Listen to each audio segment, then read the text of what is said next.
Brought to you by TechnoSpark 20 series smartphones.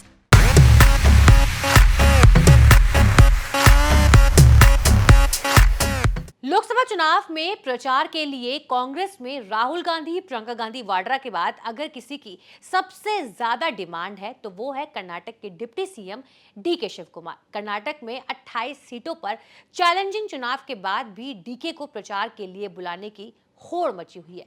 दरअसल कांग्रेस के power centre केसी वेणुगोपाल अपने क्षेत्र अल्लापूजा बुलाकर उन्हें लेकर गए। अब आंध्र प्रदेश कांग्रेस के अध्यक्ष वाईएस चमिला रेड्डी घर आ गई हैं डीके को बुलाने के लिए, वो भी ये रिक्वेस्ट लेकर कि आपको आंध्र प्रदेश में भी कैंपेन करना है। दक्षिण के राज्यों में सिर्फ आंध्र प्रदेश में कांग्रेस का मामला थोड़ा हल्का चल रहा है। शर्मिला रेड्डी को पार्टी में आए ज्यादा दिन नहीं हुए और आए भी वो ऐसे समय जब कांग्रेस की हालत अच्छी नहीं है। वाईएस परिवार की बेटी होने के कारण कांग्रेस ने उम्मीद लगाई कि शर्मिला अपने भाई जगन मोहन को मात देने की टेक्निक जानती होगी, लेकिन इसके लिए भी शर्मिला को मदद की जरूरत है। कुछ वक्त पहले शर्मिला कांग्रेस के एक और मैच विनर रेवंत रेड्डी से मिलने गई थी। शर्मिला ने रेवंत रेड्डी से भी आंध्र प्रदेश चुनाव में हाथ बांटने की अपील की थी। अब बीजेपी को हराने वाले डीके शिव कुमार से भी रिक्वेस्ट की है। D K Shiv Kumar busy politician है, कर्नाटक के डिप्टी सीएम है, कर्नाटक कांग्रेस के अध्यक्ष है और साथ ही साथ अब स्टार कैंपेनर वाले रोल के लिए भी हाईकमान से भी मैसेज है। तेलंगाना में रेवंत रेड्डी के लिए भी बुकिंग है। डीके कम से कम 2-2 दिन आंध्र प्रदेश और तेलंगाना में चुनाव प्रचार करने जाएंगे। वैसे शर्मिला के आने से पहले डीके का प्रोग्राम बन गया था कि वो कांग्रेस का प्रचार करने कर्नाटक से बाहर भी जाएंगे। वैसे भी शर्मिला रेड्डी से डीके के पारिवारिक संबंध रहे हैं। शर्मिला को कांग्रेस में लाने में डीके का रोल माना जाता है। वाईएस राजशेखर रेड्डी के जमाने से डीके के रेड्डी परिवार से नजदीकी संबंध रहे हैं। फरवरी में शर्मिला रेड्डी ने अपने बेटे की शादी की थी तो रिसेप्शन में डीके भी शामिल हुए थे। डीके शिव कुमार का चैलेंज ये है कि दक्षिण के ज्यादातर राज्यों की तरह कर्नाटक में भी जल्दी चुनाव है। 26 अप्रैल और 7 मई को कर्नाटक में वोटिंग होगी।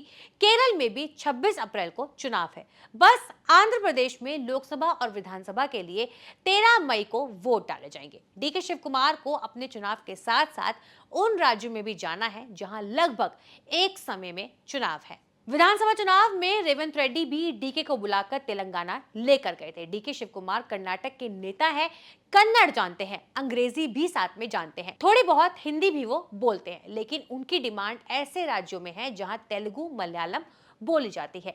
डीके शिव कुमार अंग्रेजी में भाषण देते हैं। उनके भाषण का स्थानीय बोली में अनुवाद किया जाता है। केरल में वेणुगोपाल का प्रचार करने गए तो एर्नाकुलम त्रिशूर के उम्मीदवारों का भी फायदा हो गया। मलयालम भाषी केरल में डीके के आने पर राजनीतिक रैलियों कार्यक्रम में कन्नड़ गाने बजाए गए। राहुल गांधी अपने भाषणों में अक्सर जिक्र करते हैं कि कैसे बीजेपी ने साजिश करके संसद सदस्यता खत्म कराई थी। डीके शिव कुमार के भाषण में भी कुछ वैसे ही होने लगे हैं। केरल की जनता का आभार माना है कि जब 2017 में ईडी ने गिरफ्तार करके जेल में डाला तब कर्नाटक से पहले केरल में गिरफ्तारी के खिलाफ विरोध प्रदर्शन शुरू हुआ था। डीके शिव कुमार ये जिक्र करना नहीं भूलते कि कैसे बीजेपी ने गुजरात के राज्यसभा चुनाव में हारने पर उन्हें निशाना बनाकर फंसाया। कर्नाटक जीतने के बाद डीके शिव कुमार सीएम भले न बन पाए, लेकिन कांग्रेस में उनकी हैसियत मैच विनर वाली है। डीके शिव कुमार ने असंभव से लगने वाले चुनाव में कांग्रेस को जिताकर सत्ता में बिठा दिया। अब साल भर के भीतर कर्नाटक के सामने 28 सीटों पर चुनाव है। 2019 में कांग्रेस कर्नाटक में बुरी तरह मात खा गई थी, लेकिन 2019 के मुकाबले 2024 में कांग्रेस काफी हद तक बदल चुकी है। डीके शिव कुमार दावा कर रहे हैं कि कम से कम 20 सीटें कांग्रेस जीतेगी। कर्नाटक में कोई मोदी लहर नहीं है, सिर्फ कांग्रेस और 5 गारंटी की लहर है। वहीं स्मृति ईरानी आजकल डीके शिव कुमार के केरल वाले भाषणों का बार-बार रेफरेंस दे रही है। केरल में डीके शिव कुमार ने कहा कि उन्होंने राहुल गांधी से पूछा कि केरल से ही क्यों लड़ रहे हैं, तो राहुल गांधी ने कहा कि केरल के लोग बहुत वफादार होते हैं। स्मृति ईरानी डीके के भाषणों का इस्तेमाल अमेठी को ये बताने के लिए कर रही है कि केरल को वफादार बताकर राहुल गांधी ने अमेठी का अपमान किया है। हालांकि अब ऐसे में देखना बनता है कि आने वाले लोकसभा चुनावों में किसकी सरकार जीतती है और कौन अपनी सरकार बनाता है और किसे हार का सामना करना पड़ता है। बाकी आपकी इस वीडियो पर क्या राय है, हमें कमेंट बॉक्स में जरूर बताइएगा। शुक्रिया।